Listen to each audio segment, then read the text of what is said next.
Hi, my name is Gabe from Unsolicited Designs, and welcome to the Unseries. I've graded every mythic rare from the Lost Caverns of Ixalan. Be sure to check out my report cards, episodes 1 and 2, if you haven't seen that series already, and see why each card got the grade that it did. In this series, I'm going to present my own redesigned versions of every card that I graded a C or lower. My design principles are to make the cards feel more unique, more exciting in the way that a mythic rare should feel rather than just a regular rare, and ultimately thematic, and not just a wall of text that has some crazy powerful effect. Something that's reasonable and unified.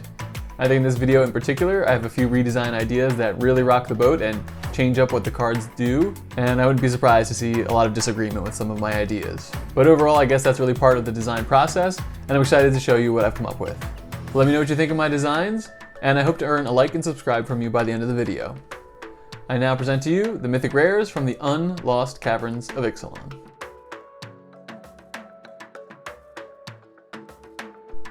So my first redesigned card is Aclazotz, Deepest Betrayal. I just want to get the new version of the card on screen right away, since the original version is just really a wall of text, and that's more or less one of the reasons I hated this initial design. Is it reads just like a checklist of all the things that a discard player wants to happen. And as you can see, I've made a considerable number of changes, and I'm sure most people that like the original version of the card are going to hate what I've come up with. So my version of Aclazotz is less focused on what a discard player wants, like a player of that type wants, and is more focused on what this cycle of monocolored god cards want. And my interpretation of that was a focus on the creature's power.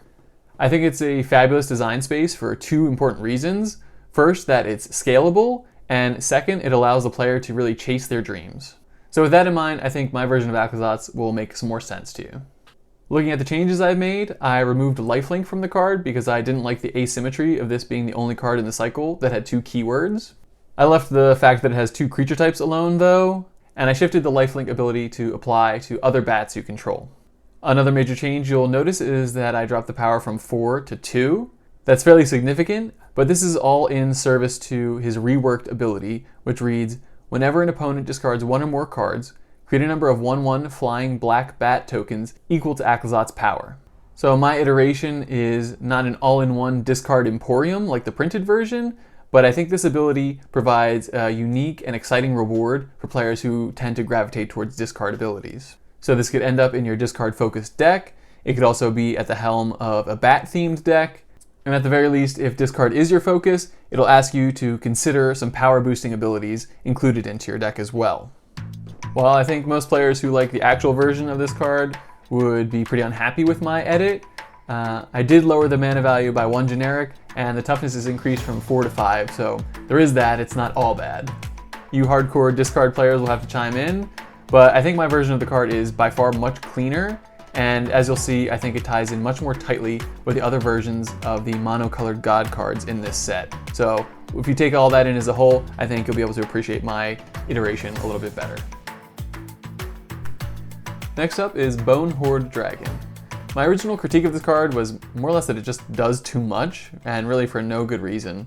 I don't really understand the theme of this card or the flavor behind it. It really just sits there and accrues major advantages. It essentially draws you extra cards and gives you creatures and treasure tokens on top of that. Maybe if it just was a card advantage engine, that would be one thing, but it's also an evasive, first striking creature that is very difficult to deal with in combat. So I think it gave you access to too many cards and too many resources, and didn't ask you to do anything except cast it. So with my version of the card, I wanted to make it much more proactive. It's still a flying first striker, but I decided to tone the power down to 4 just to be a little more reasonable, because honestly this just felt like a giant flying green creature. Although these days it feels like green creatures are going above their mana value in power and toughness, so maybe this is red's new space and green is just moving past that, but all the same I felt like it could be balanced a little bit better and toned down just slightly in this regard. Next up, instead of exiling the top 2 cards of your library, I felt like 1 was sufficient. Most red card advantage engines in this category tend to do the same thing, just allowing you access to 1 card a turn. I think allowing you access to 2 cards for 5 mana value is probably not unreasonable, but considering all the other text on this card, I think leaving it at 1 was plenty. I've also added the caveat now that when you exile the card, you can either choose to cast it or get the token, but not both. I think this is way more balanced and presents more of a dynamic decision-making process for the player. Instead of just having your cake and eating it too, you can choose what resource is most important to you. And the other interesting twist on the card is now instead of just exiling during your upkeep, Bonehoard Dracosaur will exile the top card of your library whenever it deals combat damage. This encourages you to use your card, send it into combat, get it into the red zone, and opens up some other avenues to engage you in using this card. For example, if you grant double strike to the Dracosaur, then you'll be able to see 2 cards. Same thing goes for additional combat steps. And wouldn't that be fun to have additional combat steps with double strike? When it comes to mythics, I feel like it's really important to enable the player to build around them. I think with most cards in general, that's also pretty exciting, but I think mythics in particular offer a creative design space and should really challenge players to use the cards in unique and dynamic ways. So I think my version of the card is much more interesting gameplay-wise, I think it's far more balanced, and I think it's also more thematic because now the spoils that you're hoarding come from combat. If you don't make use of the cards you're hoarding in exile, then they become the wealth of your treasure tokens or the army of dinosaurs that you're creating. So I could see people being unhappy with my version of the card. It's definitely less powerful, but I think it makes a little more sense and is more engaging for a player. And in my opinion, that's what's really more important, not just the overall power level. So I think that's 2 controversial redesigns in a row. You'll have to let me know what you think. So this next redesign I hope is a little less controversial and more like a slam dunk flavor-wise. Since we're in the lost Caverns of Ixalan, I can see how reprinting Cavern of Souls makes a lot of sense. However, one of the mechanics from the set is caves. And really, how can you print a mythic land that isn't a cave? So my suggested redesign of this card is really not that complicated at all. It's more or less the same card entirely, but it does put one of the new mechanics to use. So I present Cave of Souls as a land cave type card. When it enters the battlefield, you'll choose a creature type just like you would with Cavern of Souls, but it has the added caveat of entering the battlefield tapped unless you've descended this turn.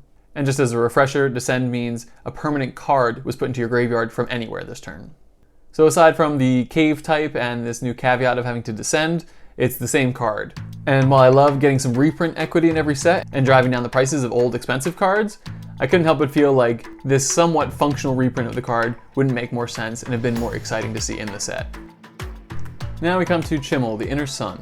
Overall, I really like this card. I think it's a fabulous design, and I really don't have anything bad to say about it. I think it feels plenty mythic. But what I didn't really like about this card was the static nature of the discovery value, and I feel like there's a real big opportunity here to let players explore that space and fine-tune it to whatever their deck is doing. As it stands, Chimil doesn't do you much good if you have a very high mana value deck. I really like the idea of being able to cast some expensive mana value spells for free, and Chimil in its current iteration just doesn't allow for that. I thought about a few different ways to make this a little more interesting, and ultimately I came up with 2 different options that I want to present to you. The first version I came up with, I reduced Chimil's mana value to 5 and then added X to its cost as well. This version of the card is going to enter the battlefield with a number of core counters on it equal to the mana you spent to cast it -1. So if you cast Chimil just for 5, you'll wind up getting 4 core counters on it. This effectively lowers the mana value of Chimil by 1, but it also lowers the discovery value as well, since at the end of your turn, you have to discover X, where X is the number of core counters on Chimil. I think this version of the card is a little more competitive since the mana value is reduced by 1, and typically I think the curve of a lot of competitive decks might end at 5. So with a discovery value of 4, I think it's going to include most of the competitive cards that players in Modern and Standard are looking for anyways. For Commander players like myself who like to dream big, the X in Chimil's mana cost will allow you to set that discovery value to whatever your heart desires. I don't know why, but my first thought always goes to some sort of ultimatum being cast, but that's just me.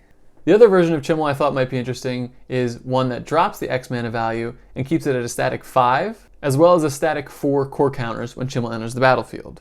You'll still discover X, where X is the number of core counters on Chimil, but at the beginning of your upkeep, you have the option of adding or removing a core counter. This version of Chimil won't let you jump to high mana value cards right away, but I expect it would be a little more competitive since you can cast it sooner and build your way up to those counters over time. Additionally, I thought removing counters might be an interesting competitive choice. I can think of a few ways you might want to build your deck to take advantage of that, but I could easily see this card cutting the text of removing counters just to save a little space and maybe simplify the design. Overall, I think both of these versions of Chimil are pretty interesting and offer some different choices and creative use of the card, and just simply make it more dynamic than the printed version of the card that we got. You'll have to let me know what version you like better, or if maybe there's a cleaner and more efficient design in this space that I overlooked. Next up is the second of the god cards that I wanted to redesign, Ojer Pakpatiq. I like how this god functions as printed, but I wanted to tie it into the theme for the gods where I feel like their power should be affecting their ability. To that end, you only get to rebound the spell if its mana value is less than or equal to Ojer Pakpatiq's. So this new ability might be a downgrade if you're only looking to rebound expensive instants, but as a trade-off, now you can rebound sorceries as well. So no extensive changes to the front end of the card, which I think was mostly fine. However, I had some serious concerns about the back side of the card, and I decided to address those as well. So looking at the reverse side, the Temple of Cyclical Time, I had a real problem with the time counters on the card, and the fact that you really had to spend 4 or 5 turns transforming this god back to the creature side. My proposed version of this land has the 3 time counters on it still, but now they can be removed whenever you cast an instant or sorcery spell. Granted, it could be more than 4 or 5 turns for you to be able to cast that many instants or sorceries, but I think my version of the card gives you the option and the potential of transforming this card sooner. Plus, with the way it's worded, if you rebound the spells off Ojer Pakpatiq's front side, it'll still count and remove the time counters, so I like that built-in synergy with the front end of the card. Certainly, I think this new condition is more challenging to meet because you actually have to do something to remove the time counters. So I would understand if some people find this as a downgrade and they'd rather just tap their land a couple times to remove those time counters and not have to worry about it. But personally, I think this card is way more interesting and gives players more options, and I think that's always a better choice. Whether that's how you remove the time counters from this card or opening up the option to cast sorceries with the front end as well, I like having that flexibility, and I think it'll make for some more interesting deck design. Now we have the last god card in the monocolored god cycle, Ojer Tak. What I really loved about this card's design was how it allowed for a huge payoff by limiting its focus to only creature tokens and not tokens of any type. I think as printed, the card is totally fair, but I really just got stuck on the idea of having a 6-power creature that's creating triple your creature tokens. I find it really incongruent to have a creature with an incredibly powerful triggered ability that also encourages you to just beat your opponent to death with a really high power. So it was important to me in redesigning this card to lower the power down and alleviate the pressure of your opponent getting beaten to death while encouraging you to focus on creating creature tokens instead. So looking at my iteration of the card, you'll see that I dropped the power all the way down from 6 to 1. I realize it's a very dramatic downgrade, but there's a lot of potential upside to this. As I keep mentioning, I really like the idea of all the monocolored gods in the cycle having their power tie into their ability. So this was really a 2 birds with 1 stone situation for me, where by lowering the power to 1, I could relieve that combat pressure that I've been mentioning, and I can tap into the token creating ability at the same time. So my new wording for Ojer Tak is that whenever you would create 1 or more creature tokens, you create that many tokens plus an additional number of tokens equal to Ojer Tak's power. So with my version of the card at its 1 power, if you were to create 1 creature token, instead you get 2. If you're creating 2 creature tokens, instead you'll get 3, and so on. The excitement in my version of the card is that as you increase Ojer Tak's power, you start doubling, tripling, or even more the number of creature tokens that you'll get. So with my version of Ojer Tak, if its power was 3, instead of creating 1 creature token, you would get 4. Instead of creating 2, you would get 5, and so on. I would agree that my iteration of the card is probably a lot less powerful right out of the box, but I think it more than makes up for that in creativity and flexibility in how you want to use the card. Recognizing that it's less powerful in this new state, I decided to shave the mana value down by 1 generic mana. I think going from 5 to 6 on the mana curve is pretty significant, so I like that my version of the card slots in a little more easily, especially since it asks you to do more deck building to really get the most out of it. And I'm really interested to hear what version of the card players would be more interested in playing. And the last card I have to redesign today is, believe it or not, the 4th god card in the set, the Ancient One. Now, my complaints about this card as printed were that all the numbers were just pushed too far. Spending 2 mana to get an 8/8 was just not enough, especially since I didn't feel like the descend condition was very hard to meet, and that's especially since the activated ability lets you discard and mill so easily. And I really didn't like how the activated ability would allow you to mill your opponents on top of everything else. So as I thought about redesigning this card, there were a lot of options and a lot of different knobs to tune to try and change the dynamics of the card. Because of that, I wound up with 3 different iterations that I felt were interesting enough to present. So looking at the first version I have of the card, it's basically what I feel like a balanced version of the Ancient One should look like. Instead of being an 8/8, I've toned it down to a 6/6, and instead of allowing you to mill your opponents with its activated ability, it can only target you if you choose to do that. As a bit of a trade-off, I reduced the activation cost from 4 mana overall to 3. In my opinion, this is just a slightly more balanced and toned down version of the card, and one that I think I'm more comfortable seeing as a commander sitting across the table from me. I recognize that it does remove the dynamic element of using it to mill your opponents out, which I do like about that card, but considering the power and toughness of the card and its cheap casting cost, I really didn't think it was justifiable as it was printed. My next version of the card drops the static descend count of descend 8, and instead checks to see if you descended every turn, period. I'm not sure mechanically descend works that way, since it looks like every card that checks to see if you've descended does so at the end of your turn and never on an opponent's turn, And if the rules really did prevent this version of the card existing, I think I would just drop the clause of not being able to block off of there and make the descend condition only affect the Ancient One's ability to attack. Since this version of the card is going to require a permanent card going into your graveyard every time you want to use the Ancient One in combat, I decided to increase the power back up to 7, but lower the toughness down to 5, since I think this iteration of the card will be more readily able to attack in the early goings of the game. And the lower toughness will make trading with it in combat that much more viable. I also increased the mana value by 1 because of the same reason.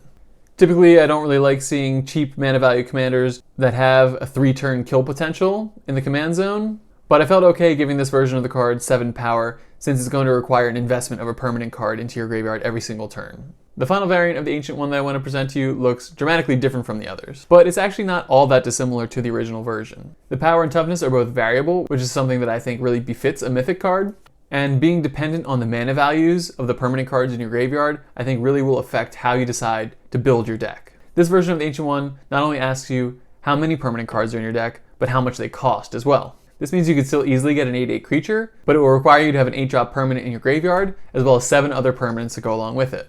So in this scenario, in essence, it still is a Descend 8 card. But you have the added flexibility of being just a 3/3 or a 4/4 and so on, and therefore having access to this creature in combat earlier in the game. And again, I think having the 1 extra generic mana in its casting cost was a reasonable trade-off for having this creature online potentially much sooner than normal. So quite a few different versions there of the Ancient One, each of them just different enough to be interesting as far as balance and creativity goes. I'd be interested to hear what version you like the best. And that concludes my ideas for the Mythic Rares of the Unlost Caverns of Ixalan. There were quite a few significant changes in there. I had a few different concepts for each of these cards. I would agree that maybe a lot of them are downgrades power-wise, but I do believe they were all upgrades in dynamic and engaging gameplay. I think my versions of the cards would hopefully provide players with more options to play in both how the cards are used and how you, the player, can choose to use them. This has been a tough and interesting exercise. It really pushes my creativity and challenges me to balance and create these cards in a way that builds off of what the designers intended, but also meets my own set of arbitrary goals. I'd love to hear your feedback. I think a lot of people will be unhappy with the changes I've made, but hopefully you can follow the thematic threads that I was using to tie, especially the God cards, together. That's going to be all for this video. I want to thank you so much for watching, and I hope I earned a like and subscribe from you. Once again, my name is Gabe from Unsolicited Designs, and who asked me anyways?